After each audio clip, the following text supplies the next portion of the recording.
अस्सलाम वालेकुम dear students. आज बेटा हम एक्सरसाइज 14-6 सीखेंगे। बॉन्ड्स का चैप्टर हम जो है वो लार्सन 18th एडिशन कर रहे हैं। एक्सरसाइज 14-6 रीड कर रहा हूँ, देखें। Jester company issue bond with par value 6 lakh on their stated issue date.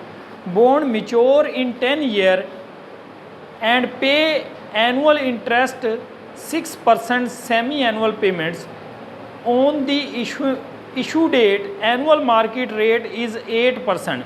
Contract rate या कूपन रेट 6% है और मार्केट रेट 8% है। ठीक है, फिर डिफरेंट रिक्वायरमेंट्स है। पहले मैं क्वेश्चन देखें, लिख रहा हूँ। पार वैल्यू है इसमें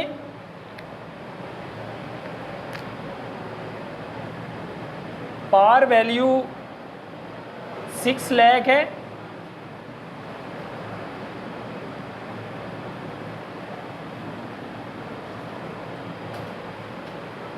कूपन रेट 6% है। चूंकि ये सेमी एनुअल होते हैं इसलिए इसको 2 से डिवाइड कर देंगे, 3% आ जाएगा।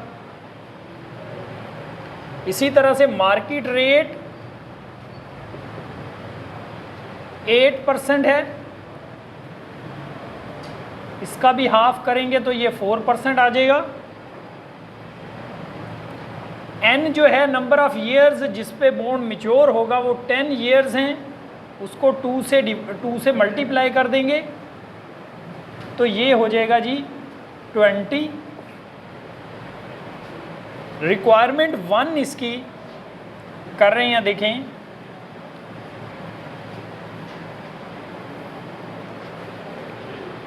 फर्स्ट पार वैल्यू बॉन्ड की 6 लाख है। कूपन रेट 6% है जिसका हाफ सेमी एनुअल 3% हो गया। मार्केट रेट 8% है और उसका सेमी एनुअल 4% हो गया। टोटल 10 साल है, उसमें सेमी एनुअल पीरियड 20 हो गई। क्लियर है बात? ये क्वेश्चन है। फर्स्ट रिक्वायरमेंट क्या है?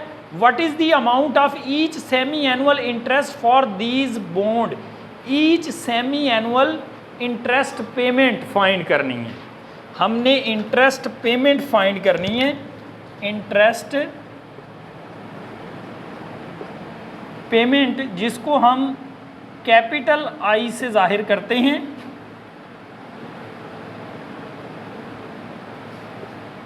फाइंड करते हैं I is equal to par value multiply by coupon rate. Par value पर कूपन रेट हम अप्लाई करेंगे। पार वैल्यू 6 लाख है और कूपन रेट 3% है सेमी एनुअल का। फाइंड करें वैल्यू कितनी आ गई? 18,000 सेमी एनुअल इंटरेस्ट पेमेंट आ गई। यहां तक क्लियर है जी? सेमी एनुअल इंटरेस्ट पेमेंट कितनी आ गई? 18,000। पार वैल्यू पर कूपन रेट, ये इंटरेस्ट पेमेंट इस तरह से निकालते हैं। ठीक है जी? इंटरेस्ट पेमेंट, इंटरेस्ट एक्सपेंस और इंटरेस्ट पेमेंट में फ़र्क है। ठीक है, ये इंटरेस्ट पेमेंट निकाल रहे हैं हम। रिक्वायरमेंट 2 क्या है?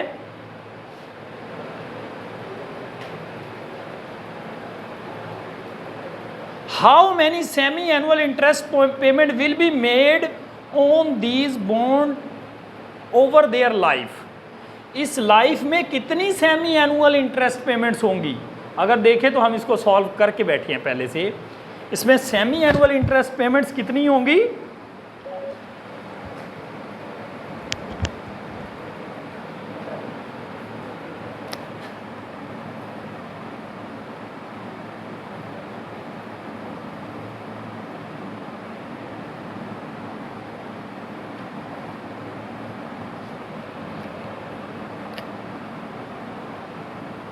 Semi annual interest payments total साल भर में 10 पेमेंट्स होती हैं और टोटल लाइफ में 10 एनुअल पेमेंट्स हैं और टोटल लाइफ में 10 सेमी एनुअल पेमेंट्स कितनी होंगी? उसको 2 से मल्टीप्लाई कर देंगे। 10 multiply by 2 is equal to 20 semi annual interest payments आ जाएगी। ये जो हमने पहले ही फाइंड कर चुके हैं, सेमी एनुअल इंटरेस्ट पेमेंट्स 20 आ जाएंगी। बहुत अहम क्वेश्चन है ये। रिक्वायरमेंट 3 देखें, use interest rate to determine whether bond is issued at par, at discount और एट प्रीमियम। रिक्वायरमेंट 3 है, हमने इंटरेस्ट रेट को देखते हुए बताना है कि बॉन्ड जो है वो इशू हो रहा है पार पर, प्रीमियम पर या डिस्काउंट पर। पहले हम इस चीज़ को देखें कि ये हमारा कूपन पर जो है ये पार पर है, डिस्काउंट पर है या प्रीमियम पर है। हम रिलेशनशिप ज़रा रिपीट कर लेते हैं। देखें रिलेशनशिप क्या है, coupon rate is equal to market rate, bond issue होगा at par, bond issue at par होगा। कूपन रेट से मार्केट रेट ज़्यादा है तो बॉन्ड इशू होगा एट डिस्काउंट। कूपन रेट से मार्केट रेट कम है तो बॉन्ड इशू होगा एट प्रीमियम। देखें अगर ये दोनों रेट बराबर हैं फिर आपको बॉन्ड मार्केट में पार वैल्यू पर मिल जाएगा। 6 लाख पार वैल्यू आपको 6 लाख में मिल जाएगा बॉन्ड, पार वैल्यू और मार्केट वैल्यू फिर बराबर होगी। लेकिन जैसे जैसे मार्केट रेट बढ़ता जाएगा वैल्यू कम होगी। आपने एक ही बात याद रखनी है, जैसे जैसे ये मार्केट रेट बढ़ता जाएगा वैल्यू कम होगी। मतलब यहाँ पर कौन सी रिलेशनशिप अप्लाई हो रही है, ये वाली। तो हम कह सकते हैं कूपन रेट जो है वो 3% है, which is less than market rate. Market rate कितना है 4%, तो बॉन्ड इशू होगा यहाँ पर एट डिस्काउंट। डिस्काउंट पर बॉन्ड इशू किया जाएगा। ये बात क्लियर हो गई। जैसे जैसे मार्केट रेट बढ़ेगा वैल्यू कम होगी, मार्केट में शेयर की वैल्यू, बॉन्ड की वैल्यू कम हो जाएगी।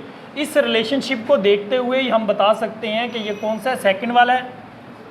कूपन रेट से मार्केट रेट ज़्यादा है, जैसे जैसे मार्केट रेट ज़्यादा होगा 6 लाख से वैल्यू कम होगी, इसको बोलते हैं डिस्काउंट पर इशू है। इसको क्या बोलते हैं, डिस्काउंट पर इशू है। 4 और अहम रिक्वायरमेंट है मेन, जिसमें कैलकुलेशन हमने करनी है सारी।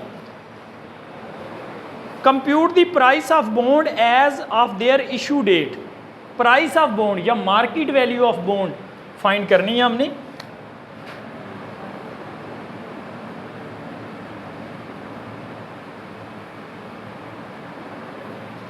मार्केट वैल्यू ऑफ बॉन्ड को हम जाहिर करते हैं बी नॉट से। B not is equal to i into 1 minus 1 plus i raise to power minus n divided by i plus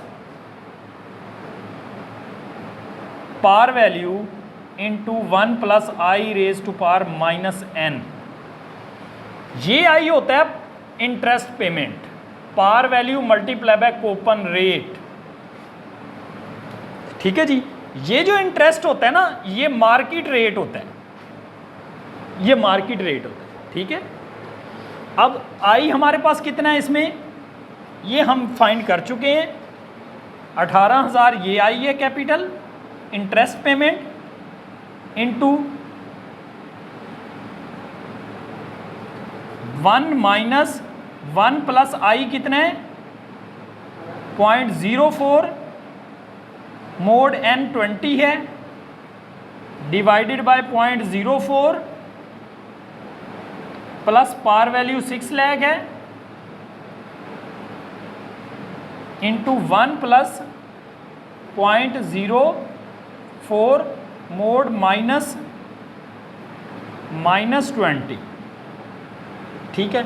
अगर आप देखें हम पहले इसको सॉल्व कर लेंगे 1.04 मोड -20, 1.04 मोड -20 पहले इसको सॉल्व करेंगे। फिर ये जो आंसर आया हुआ होगा उसको 1 से डिवाइड करके आई से 1 से माइनस करके आई से डिवाइड कर देंगे, ये फैक्टर आ जाएगा। देखिए दोनों फैक्टर निकालें, 0.6 लाख से इसको कर देंगे बाद में मल्टीप्लाई 0.45। अब ये आपके पास है ना, इसको 1 से माइनस करके 0.04 से डिवाइड कर दो। 1 से माइनस करके इसी को 0.04 से डिवाइड कर दें।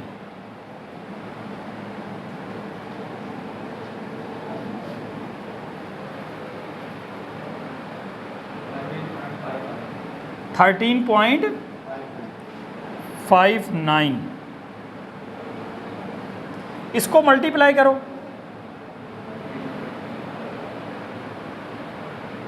और इसको भी मल्टीप्लाई कर दो।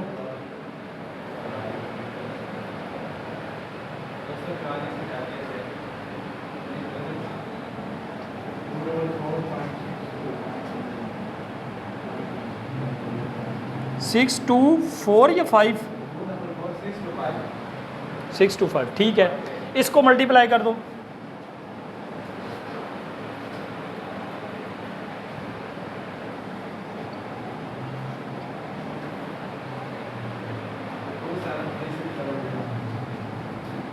सिक्स 00, इसको ऐड कर दो।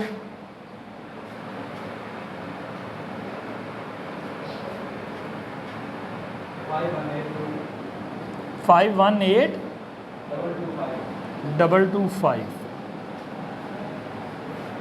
ये हमने क्या फाइंड किया? अभी देखिए ज़रा, बॉन्ड की वैल्यू है जी, पार वैल्यू है 6 लाख। ये हमने क्या फाइंड किया है? ये हमने बॉन्ड की मार्केट वैल्यू फाइंड की है। रिलेशनशिप ने हमें पहले ही बता दिया था, रिलेशनशिप में हमें पहले ही बता दिया था कि ये डिस्काउंट पर इशू हो रहा है बॉन्ड। ये किस पर इशू हो रहा है? डिस्काउंट पर। मतलब ये 6 लाख से नीचे मिलेगा आपको, 6 लाख से कम का ही मिलेगा, क्योंकि मार्केट रेट से कूपन रेट से जैसे जैसे मार्केट रेट बढ़ता है डिस्काउंटिंग होती जाती है, वैल्यू कम होती जाती है। ये हमें यहीं से पता चल गया था कि ये डिस्काउंट पर है, इसकी वैल्यू 6 लाख से कम आनी है। कितनी आनी है वो अभी हमने कैलकुलेट की है, वो आई है जी 5,18,225। ठीक है। अब लास्ट रिक्वायरमेंट देखें, वो क्या कह रहा है कि prepare journal entry to issuance of bond. Bond को इशू करने की जर्नल एंट्री कर दें।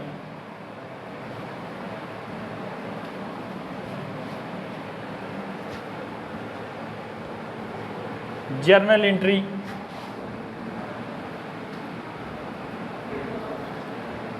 फर्स्ट क्वेश्चन में हमने जर्नल एंट्री करनी सीखी थी पार पर, प्रीमियम पर और डिस्काउंट पर। यहाँ पर डिस्काउंट का केस है, इस पे हम जर्नल एंट्री करेंगे। रिक्वायरमेंट नंबर 5, कैश डेबिट होगा हमेशा किस वैल्यू से भाई? कैश हमेशा किस वैल्यू से डेबिट होता है? इशू की वैल्यू से, मार्केट वैल्यू से।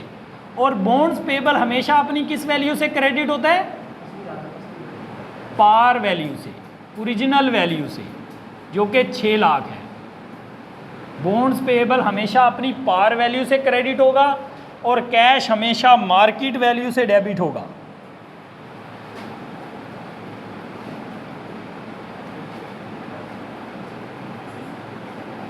फर्क जो डेबिट पे आएगा तो डिस्काउंट, क्रेडिट पे आएगा तो प्रीमियम।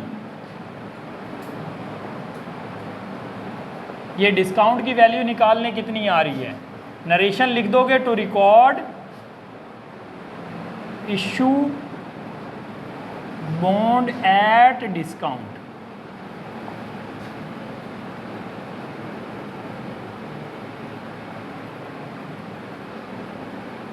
जी वैल्यू निकालें जी। 8177.5। आप ये चीज़ देखें कि कैश ने क्यों हमेशा मार्केट वैल्यू पे डेबिट होना है? क्योंकि आप बॉन्ड 6 लाख वाला मार्केट से ले रहे हो कितने का? अगर कंपनी के पॉइंट ऑफ व्यू से देखें तो वो 6 लाख वाला बॉन्ड बेच रही है 5,18,225 रुपये का, ये डिस्काउंट दे रही है। कैश ने हमेशा इशू की वैल्यू से डेबिट होना है, बॉन्ड पेबल ने हमेशा पार वैल्यू से क्रेडिट होना है। अगर फ़र्क नहीं आएगा तो पार पर इशू हुआ है, अगर फ़र्क डेबिट पे आएगा तो डिस्काउंट, अगर फ़र्क क्रेडिट पे आएगा तो प्रीमियम। ठीक है भाई, ये नोट कर लें।